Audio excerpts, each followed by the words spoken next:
আমি তো প্রশ্ন করব কেন বললেন উনি এই সময়। আমি শশী পাজাকে প্রশ্ন করতে চাই যে কার সাহসে, কার মদতে, ওপরে কার মাথার হাত আছে, কার হাত আছে মাথার উপরে, যে সন্দীপ ঘোষ এই ধরনের চিঠি লিখতে বাধ্য হলো। তোমরা একদিকে বলছো যে সিবিআই কেন তদন্ত করতে পারছে না, সিবিআই কেন বিচার দিতে পারছে না, আর তোমরা বাঁহাতে তোমরা রেনোভেশন করে তোমরা পুরো প্রমাণ লোপাট করছো। আর যে করে ট্রাক ছেলে নিয়ে এসে ভাঙচুর করে দিচ্ছ, ধ্বংস করে দিচ্ছ পুলিশের সামনে। শিরদাঁড়াটা এখনো সময় লাগবে তাদের শিরদাঁড়া শক্ত হতে।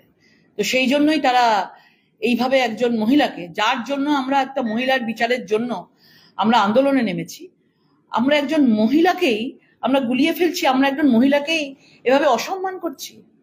কি দরকার ছিল এইভাবে মহিলাকে অসম্মান করা? উনি তো কোনো ভুল করেননি, উনি তো একজন স্বাভাবিকভাবেই, অনেকে তো নামেননি, তৃণমূলের যারা এমপিরা রয়েছেন, এমএলএরা রয়েছেন, অনেক মহিলারা রয়েছেন, তারা তো নামেননি। কিন্তু তিনি তো সবকিছু ছেড়ে দিয়ে কোনো রাজনৈতিক ভাবে না এসে তিনি সামান্যভাবে একজন সাধারণ নাগরিক হিসাবে তিনি শ্যামবাজারে এসেছিলেন। সুতরাং যারা এটা করেছেন খুব অন্যায় করেছেন, তাদের প্রয়োজন আছে যে শিরদাঁড়াটা শক্ত করবার। তারা শিরদাঁড়া শক্ত না করেই এই আন্দোলনে নেমেছেন। পরিবারের লোকেরা বলছেন যে টাকা দেওয়ার একটা পরিকল্পনা ছিল, দেওয়ার প্রস্তাব দেওয়া হয়েছে। শশী পাজা বলছে যে এরকম কোনো বিষয় উঠে আসেনি, একটা ভিডিও পরিবারের সদস্যকে সেটা আবার প্রকাশ্যে আনি বলে যে তৃণমূলের তরফে বা পুলিশের তরফে টাকা দেওয়ার ব্যবস্থা করা। হ্যাঁ, এই পয়েন্ট আমি বলতে ভুলে গেছিলাম যে তৃণমূলের তরফে, তৃণমূলকে আগে থেকে ভিডিওটা তৈরি করে রেখেছিল, গতকালের পর তৃণমূল কংগ্রেসের তরফ থেকে আজকে এই ভিডিওটা সামনে তারা নিয়ে আসবে। আগে থেকে তারা জানতো যে এই ঘটনাটা প্রকাশ্যে আসবে, তাই আগে ভাগে ভিডিও তৈরি করে রাখে।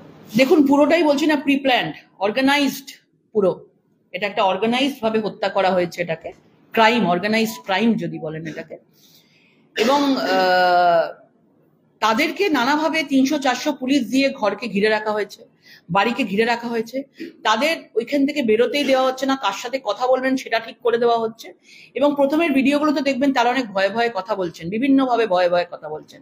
কিন্তু আজকে ওরা বুঝে গেছে, কালকে রাত্রিবেলা যখন সাধারণ ডাক্তারদের এই আন্দোলনে তারা যখন পায়ে পা মিলিয়েছেন, তখন বুঝে গেছেন যে এটা জনতার দ্বারাই ওনারা বিচার পাবেন, এই মুখ্যমন্ত্রী অন্তত এই প্রশাসন বিচার করতে পারবেন না। সেই জন্য তারা সত্যি কথাটা বলেছেন। এবং ভাবুন, ডিসি সাউথ না, ডিসি সাউথ, ডিসি নর্থ তাকে টাকার অফার করেছেন। একজন বাবা মাকে মিথ্যাবাদী বানিয়ে দিচ্ছেন। বাবা মাকে নিয়েও একজন মহিলা, তিনিও মন্ত্রী, শশী পাজা, তিনিও একজন সিনিয়র মন্ত্রী। বাবা মা যেটা বলছে সেটা শোনা উচিত। বাবা মার মধ্যে কোনো রাজনীতি নেই। বাবা মা আপনাদের 10 লক্ষ টাকা নেয়নি। বাবা মা পরিষ্কার ভাবে তারা মানুষের কাছে খবর, যে তাদের সঙ্গে যা করা হয়েছে সেই কথা মানুষের কাছে বলেছেন। বাবা মা কোনো পলিটিক্যাল আলাদা ছাতার তলায় চলে যাননি। সুতরাং বাবা মা যেটা বলছে সেটাকে সত্যি মানা উচিত। এবং কি ভয়ঙ্কর, শকিং যে তাকে টাকার অফার করা হচ্ছে। তার মুখ্যমন্ত্রীও টাকার অফার করছে, ডিসি নর্থ টাকার অফার করছে। ডিসি নর্থে যখন নিচ্ছে না, মুখ্যমন্ত্রী বলছেন যে 10 লাখ টাকা দেওয়া যেতেই পারে। একজন এইরকম ব্রুটালি একটা অর্গানাইজড একটা ক্রাইমকে উনি 10 লক্ষ টাকা হিসাবে মুখ বোঝাতে চাইছেন। লজ্জার কথা। যত বাবা মাকে এরা ছোট করবে, যত বিশেষ করে মহিলারা, আমি বলবো মহিলা মুখ্যমন্ত্রী, মহিলা মন্ত্রী যত এরকমভাবে ছোট করবে, আমার মনে হয় মানুষ তত বেশি এক হবে।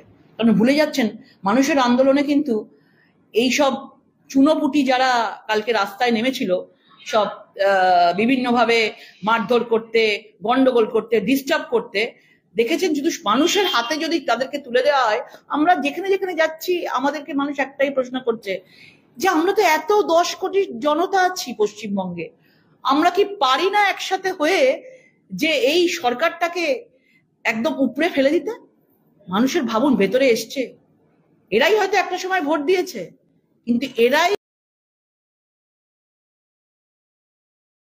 আজকে প্রশ্ন তুলছে যে আমাদের শক্তি তো অনেক বড় শক্তি। এবং এটা একদিন হবে, এই সময় হয়েছে। সিবিআই এর উপরে প্রেসার ক্রিয়েট হচ্ছে, রাজনৈতিকভাবে তৃণমূল কংগ্রেস সিবিআই এর উপরে প্রেসার ক্রিয়েট করছে। গতকাল মাথা ভাঙা সেখানে যে প্রতিবাদীদের লেখা, সেই লেখা মুছে দিয়ে সিবিআই লিখে দেওয়া হলো, অর্থাৎ সিবিআই তুমি বিচার দাও। এটাকে কিভাবে দেখছেন? তথ্য প্রমাণ তো লোপাট হয়ে গিয়েছে বলে আপনারা অভিযোগ করছেন। সিবিআই সুশীল আরো বলছেন যে বিজেপি কি সিজিও অভিযান করবে?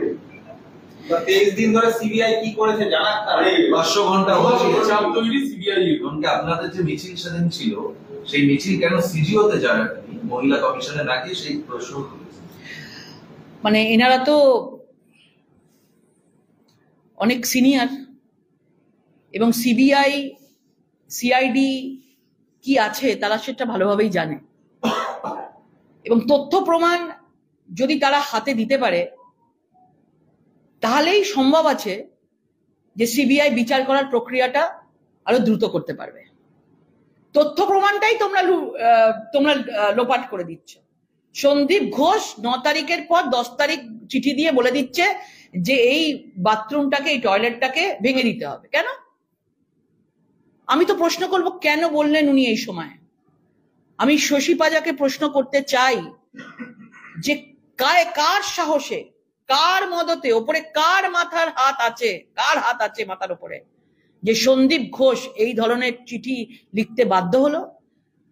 তোমরা একদিকে বলছো যে সিবিআই কেন তদন্ত করতে পারছে না, সিবিআই কেন বিচার দিতে পারছে না, আর তোমরা বাঁহাতে তোমরা রেনোভেশন করে তোমরা পুরো প্রমাণ লোপাট করছো।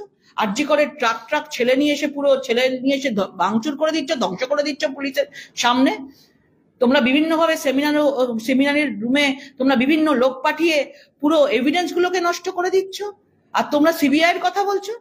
কিন্তু আমাদের বিশ্বাস আছে ওনারা এখনো যখন হাত তুলছেন না, এই যে মানুষের কাছ থেকে বিভিন্নভাবে যে বিভিন্ন রকমের অডিও ভিডিও মা বাবার বয়ান বেরিয়ে আসছে, আমরা আশাবাদী এখন যদি পারে তো সিবিআই পারবে।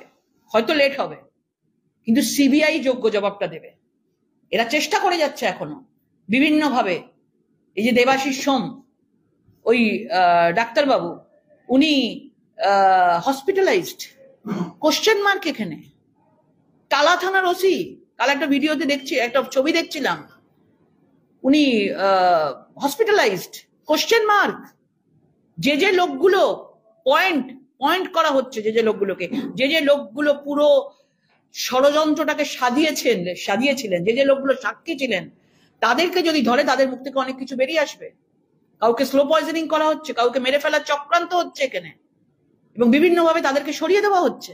তোমরা যদি সরিয়েই দাও তাহলে সিবিআই কি করবে? প্যারাসুটে করে নেবে, বিচার যে দোষী তাকে তুলে নিয়ে গিয়ে সুপ্রিম কোর্টে হাজির করবে। কিন্তু আমাদের বিশ্বাস আছে মানুষের এত আওয়াজ, এত গর্জন বৃথা যাবে না। আপনার